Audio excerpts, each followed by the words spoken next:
अस्सलाम वालेकुम स्टूडेंट्स, आज हम पढ़ेंगे properties of real numbers with respect to multiplication. पिछले लेक्चर में हमने properties of real numbers with respect to addition पढ़ा था और ये बिल्कुल सिमिलर है। अगर आपको उस लेक्चर की समझ आ गई थी तो ये आप लोगों के लिए बिल्कुल भी मुश्किल नहीं है। अगर किसी स्टूडेंट से वो लेक्चर मिस हो गया है तो आप ज़रूर वॉच करें।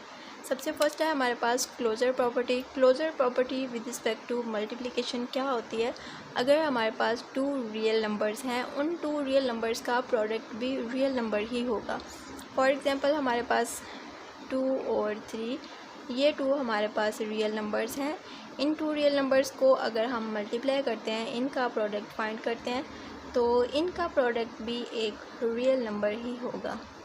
जैसे हमने closure property with respect to addition पढ़ा था कि टू रियल नंबर्स हैं हमारे पास, तो उनका सम भी रियल नंबर ही होगा। तो विद रिस्पेक्ट टू मल्टीप्लिकेशन क्या होगा? टू रियल नंबर्स अगर हमारे पास होंगे तो उनका प्रोडक्ट भी रियल नंबर ही होगा। Commutative property with respect to multiplication, अगर हमारे पास टू रियल नंबर्स हैं, फॉर एग्जांपल हमारे पास a और b टू रियल नंबर्स हैं, तो हम इनको मल्टीप्लाई करते हैं इस तरह कि a को b के साथ मल्टीप्लाई करें, यहाँ पे b को a के साथ मल्टीप्लाई करें। दोनों केस में इनका आंसर सेम होगा, ये दोनों इक्वल ही होंगे। फॉर एग्जांपल हमारे पास 2 और 3 जो हैं, ये 2 हमारे पास रियल नंबर्स हैं।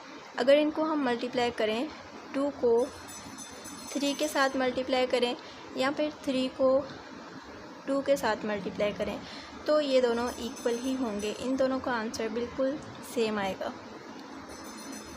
तो इसे हम कहेंगे commutative property with respect to multiplication. Third है associative property with respect to multiplication.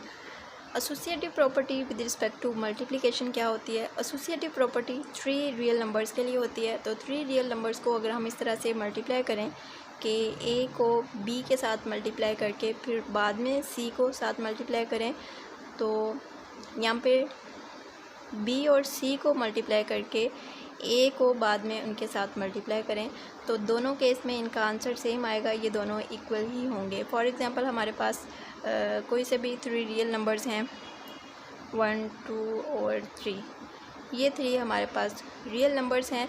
तो इनको अगर हम इस तरह से मल्टीप्लाई करें तो ये दोनों साइड्स इनकी इक्वल होंगी।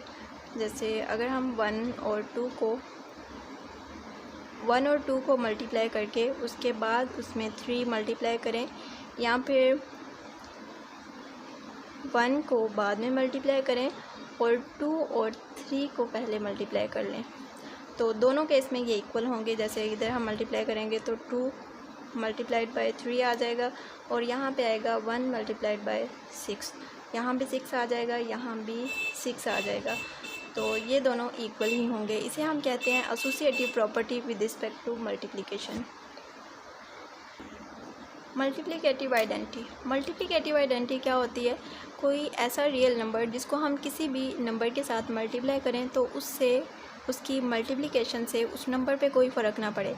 तो 1 एक मल्टीप्लिकेटिव आइडेंटिटी है, क्योंकि 1 को हम किसी भी रियल नंबर के साथ जब मल्टीप्लाई करेंगे तो उसका आंसर सेम रहेगा, वही रियल नंबर उसके आंसर में आ जाएगा, उस नंबर पे कोई फ़र्क नहीं पड़ेगा।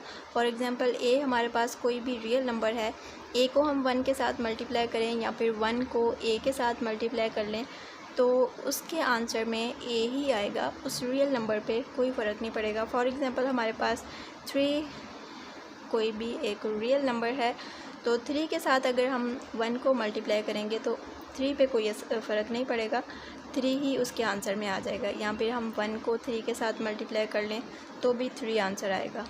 तो मल्टीप्लिकेटिव आइडेंटिटी क्या होती है कि किसी भी नंबर के साथ हम उसको मल्टीप्लाई करें तो उस नंबर पे कोई फ़र्क ना पड़े, तो इस तरह 1 मल्टीप्लिकेटिव आइडेंटिटी होती है।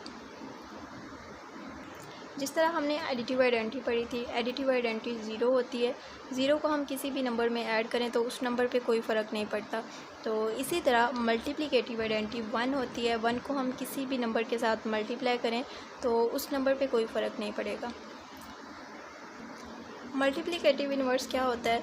फॉर एग्ज़ाम्पल हमारे पास a कोई भी रियल नंबर है और a 0 नहीं है, तो 1/a या फिर a इन्वर्स उसका इन्वर्स होगा, मल्टीप्लिकेटिव इन्वर्स होगा।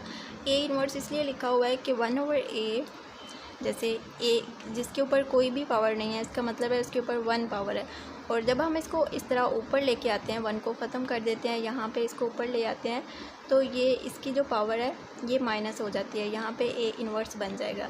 इसलिए यहाँ पे लिखा हुआ है 1/a, यहाँ पे a inverse belongs to real number. तो इन दोनों को जब हम मल्टीप्लाई करेंगे तो आंसर इनका 1 आ जाएगा। तो ये एक दूसरे के मल्टीप्लिकेटिव इन्वर्स होंगे।